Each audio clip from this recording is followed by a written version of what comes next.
Baku dapat ulang Denyong Piano. Nah, kali ini videonya gue bikin di luar. Kenapa? Karena tadi pas gue keluar, gue lihat, pemandangannya bagus.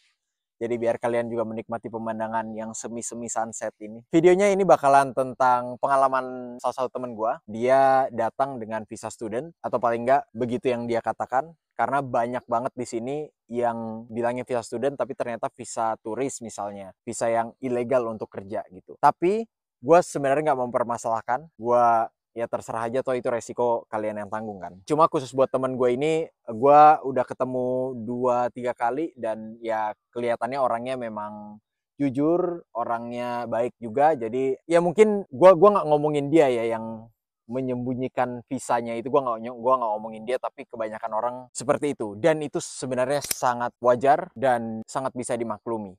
Karena ya misalnya gue pakai visa ilegal nih, gue pakai visa turis, gue ketemu orang ya kan, terus gue bilang gue pakai visa turis ke sini tapi kerja. Orangnya ini let's say nggak suka sama gue, dia laporin gue, habis gue. Sudah jelas kalau kita mau mengajukan visa lagi itu akan sangat sulit, dan yang paling jauhnya mungkin di deportasi gitu, karena itu breach of visa condition, melanggar kondisi visa. Oke, ini kalau diklik nih kalian kelihatan nggak di langit ini? Ya nggak terlalu kelihatan. Kalau lihat langsung tuh bagus sebenarnya.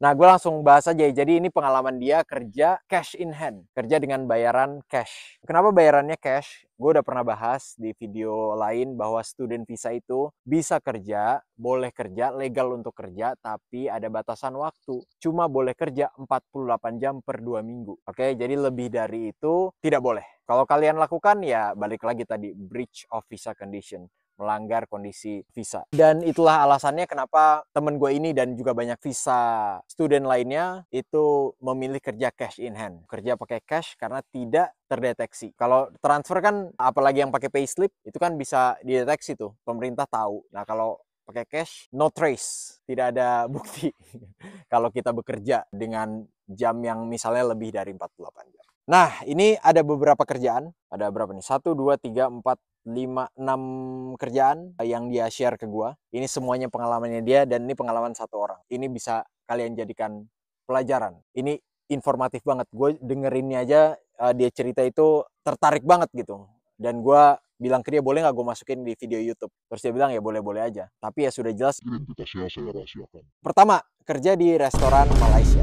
Nah, di restoran Malaysia ini dia bilang bosnya orang Indonesia, atau paling nggak yang punya orang Indonesia. Dia dapat dari Facebook. Kerjaannya itu ya dia kerja di kitchen hand. Kitchen hand itu ya gampangnya bantu-bantu lah gitu, bantu-bantu di dapur. Dia kerja selama 10 jam, bayarannya $100. Langsung dirupiahin aja ya, 1 juta. Ini semuanya nanti kalau gue mau bahas duit, langsung gue rupiahin aja biar gampang. Dia kerja 10 jam dibayar 1 juta. Yang mana per jamnya itu kalau dihitung berarti 100 ribu. Itu rendah banget. Sebagai perbandingan, UMR di Australia itu untuk pekerja casual, bukan kontrak. Casual tuh ya udah, kalian mau keluar terserah, yang hire kalian mau pecat juga terserah gitu, itu casual. Buat pekerja casual, UMR-nya itu 290 ribu per jam. Dia cuma dapat 100 ribu per jam. Berarti jauh banget tuh kan, hampir sepertiganya. Jadi sudah jelas tidak worth it. Dia dijanjikan kalau udah lama kerja baru naik 1.800.000 per 10 jam. Berarti 180 ribu per jam. Yang mana masih di bawah juga. Aduh, ini di bawah ada kucing yang minta. Hai Ces, dengan join YouTube membership Nyong Piano, kalian akan dapat beberapa hak istimewa seperti konten eksklusif, nonton kontennya lebih dulu, komen prioritas, dan masih banyak lainnya. So, make sure to subscribe and join the membership. Hope you guys like it, okay? Thank you for your support nih guys, makasih. Akhirnya dia keluar dari kerjaan itu. Kemudian dia pindah lagi ke kerjaan, ini kerjaan di logistik. Kerjaan di logistik ini melalui rekrutmen dia. Jadi mirip sama kerjaan gua di logistik yang sebelumnya, dan proses masuknya juga mirip gua, pakai rekrutmen. Bedanya rekrutmennya dia bisa dibilang rekrutmen abal-abal. Jadi ya mungkin tidak terdaftar dan sebagainya. Jadi ya karena kerja di rekrutmen abal-abal, ya rekrutmen itu tidak mengikuti regulasi pemerintah dong untuk gaji, jam kerja, dan sebagainya. Ya suka-suka rekrutmennya itu gitu. Dan ini parah banget nih, gila. Dia training selama 6 hari. Jadi dia cerita ke gua, dia tuh kerja 2 minggu, seminggunya kerja 3 hari. 3 hari, 3 hari. Oke, jadi totalnya 6 hari nih selama 2 minggu. Dan dia tidak dibayar. Kalian bayangin tuh, kerja 2 minggu tidak dibayar. kacau. By the way, biasanya training di Australia itu tetap harus dibayar. Ya itu yang gue bilang tadi. Ya karena rekrutmennya nggak ikut regulasi pemerintah, ya rekrutmennya bilang itu bukan kerja, itu cuma training gitu dan nggak perlu dibayar. Padahal regulasinya bilang training pun harus tetap dibayar. Ya itu yang dialamin. Dan waktu itu kerjaannya ya angkat-angkat barang dan dia disuruh nyetir, padahal nyetir juga belum lancar. Wah kacau banget. By the way kayaknya gue pindah ke dalam aja ya. Udah mulai gelap soalnya. Biar kalian juga yang nonton lebih enak. Sambil lanjut. Kemudian kerja di tempat dimsum, restoran. Sebenarnya bukan restoran ya. Kalau restoran kan agak gede. Ini tempatnya tuh nggak terlalu besar dan cuma bisa buat pick up. Nah bisa dibilang restoran nggak tuh? Kayaknya enggak ya. Pokoknya itu. Dia seminggu itu dapat 3 shift. Dan rata-rata kerja 5 jam. Berarti ya seminggu berapa tuh? 15 jam. Jeleknya, jamnya itu nggak nentu. Maksudnya jamnya nggak nentu itu bukan cuma jam kerja per minggunya yang nggak tentu, gitu. Jadi bisa di atas 5 jam, bisa di bawah 5 jam. Tapi waktu kerjanya juga nggak tentu. Jadi bukan cuma durasi kerjanya, tapi waktunya juga nggak tentu. Jadi ya tergantung butuhnya kapan. Gitu harus standby all the time. Kalau butuh jam-jam makan siang gitu, jam 12 siang, jam 1 siang ya ke sana jam segitu. Kalau butuhnya jam 6 sore ya ke sana jam 6 sore gitu. Jadi tidak convenient gitu, tidak nyaman. Nah, dia dapat 3 juta untuk 15 jam. Berarti sejamnya dapat 200.000. Yang mana ya sebenarnya oke lah untuk kerjaan cash gitu ya. Tapi masih di bawah yang seharusnya. Dan itu juga jamnya tidak menentu, jadi tidak terlalu nyaman sih. Yang selanjutnya, kebab. Dia kerja di kebab, ini kebab Turki ya. Oke, lanjut. Di kebab Turki ini. Aduh, ini belakangan deh, ini gue belakangan deh. Ini ada yang pas dia cerita tuh buat gue sampai, hah? Tapi ini belakangan. Dia kerja 12 jam sehari. Selama 3 hari dia tidak dibayar. Alasannya training. Yang mana ya yang gue bilang tadi training juga sebenarnya harusnya dibayar gitu kan. Dia selama 3 hari ini kerja 12 jam, 12 jam, 12 jam, 12 jam. Oke?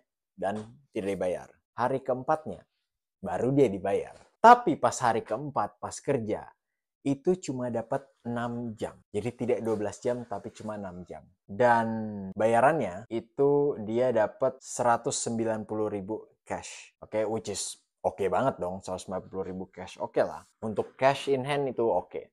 Mirip-mirip sama yang sebelumnya, 200.000. Berjalannya waktu, dia seminggu cuma dapat 2 sampai 3 hari. Jadi berapa tuh? Kalau taruhlah seminggu 3 hari. Dia cuma kerja 6 jam. Berarti total seminggu tuh cuma 18 jam. Total yang didapat ya kalian bisa hitung sendiri. 18 jam dikali 190.000. Biar saya bantuin hitung di sini. Seminggu dapat 3.400.000. Cukup nggak? Nggak cukup. Karena ya itu balik lagi biaya hidup di Melbourne. Kalian harus sewa kos-kosan, harus bayar makan dan sebagainya. Jadi nggak cukup. Sebenarnya kalau mau hidup super hemat sih cukup-cukup aja gitu. Cuma ya itu nggak ada duit buat nabung ya, duit buat survive aja. Lanjut. Kerjaannya dia itu bukan cuma yang berkaitan dengan kebab. Kalian tahu dia disuruh apa? Disuruh cabutin rumput. Kasian bener. Itu bener-bener bukan job desk-nya dia. Orang dia kan kerja di tempat kebab, ya dibilangnya kerjanya di kitchen gitu. Terus ya disuruh nyabutin rumput di depan gitu. Waduh. Dan ya nggak bisa nolak. Kalian kalau nolak, ya nggak dapat kerjaan. Dan serba salah juga kalau kalian pakai visa ilegal kayak gini. Sebenarnya bukan visa ilegal sih, dia visanya legal. Maksudnya serba salah juga kalau kalian kerja yang tidak mau diketahui pemerintah gitu ya. Karena kalian nggak bisa lapor kemana-mana. Gue sering dapat email dari Australia, mereka kasih kayak semacam link gitu. Intinya ya kalau kalian mau melapor, kalau gue mau melaporkan ada hal-hal yang bikin gue nggak nyaman di tempat kerja, itu bisa lapor di situ. Dan mereka sangat cukup serius untuk hal-hal yang berkaitan dengan kenyamanan pekerja. Tapi ya kalau kayak gini ya mau gimana, nggak bisa. Terus treatnya juga jelek. Dia cerita ke gue, dia jatuhin mayones setetes. Setetes. Ini kebetulan ada mayones nih. Ini mayones nih, jatuhin setetes. Nggak keluar-keluar. Yah ampun.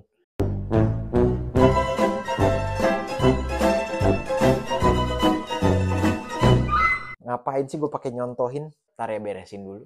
Ya oke lanjut. Nah dia cuma numpahin mayones setetes gitu, dimarahin. Apalagi mayones yang kayak tadi tumpahin. Wah udah deh. Kayaknya dipecat hari itu juga deh. Nah itu, jadi perlakuan yang dapet jelek banget. gitu. Udah gitu dia kerja sama 2 sampai 3 orang yang aduh gua sebutin rasnya kesannya rasis nanti. Tapi kan ini bukan rasis sebenarnya, ini kan kenyataan. Gue sebutin aja, orangnya orang Pakistan dan ya dia cerita ke gua ini yang keluar dari mulutnya dia benar-benar gak diperlakukan sebagai manusia. Yang kayak dilihatnya sebagai babu aja gitu, udah disuruh-suruh gitu, nggak ada senyum-senyumnya, nggak ada ramah-ramahnya, nggak ada basa-basinya, bener-bener ya dilihat pekerja babu disuruh-suruh udah gitu. Yang mana kalau dibayangin tuh sebenarnya miris banget karena ya di Indonesia aja kalian bayangin ART gitu ya yang memang tugasnya untuk membantu di rumah itu diperlakukannya aja ya masih seperti kadang banyak yang memperlakukan seperti keluarga sendiri gitu jadi gua gak kebayang sih. Dan lagi-lagi berhubungan dengan perlakuan yang tidak baik, bahkan bukan tidak baik ini mah perlakuan yang super jelek. Dia suka dimintain dan dipalakin rokok. Jadi bukan cuma dimintain ya, dipalakin gitu. Dimintain tuh kayak, hey, can I have some? Gitu. Ini udah bukan can I have some, udah kayak give me one. Yang bener-bener ya udah malak gitu. Untuk informasi, harga rokok di Australia itu tidak murah. Kalian kalau di Indonesia, harga rokok harganya 30.000, kalian minta sebatang, teman kalian mungkin kesel aja. Kalau mintanya sering kan kesel, tapi ya udahlah. Paling diomongin di belakang. Kalau ini enggak, harga satu bungkusnya itu bisa sampai 400.000. Jadi ya kalian hitung aja kalau misalnya 20 batang ya satu batang bisa 20.000. Dimintain 20.000 tuh satu batang. Kalau gue ya, misalnya gue ngerokok, terus rokoknya harganya 400.000, begitu teman gue minta satu batang, ya mungkin masih gue kasih kayak ya udahlah. 2 batang, ya udahlah. 3 batang, boleh nggak yang batang ketiga ini matinya di lidah lu? Boleh nggak? Baranya itu itu lanjut kerjaan yang selanjutnya. Ini kerjaan yang bukan yang terakhir, ini yang kelima. Dia kerja di tempat daging sebagai butcher. Dia kerja ini di daerahnya namanya Clayton dan ini toko daging di Vietnam. Bukan, ini toko daging Vietnam. Toko daging di Vietnam.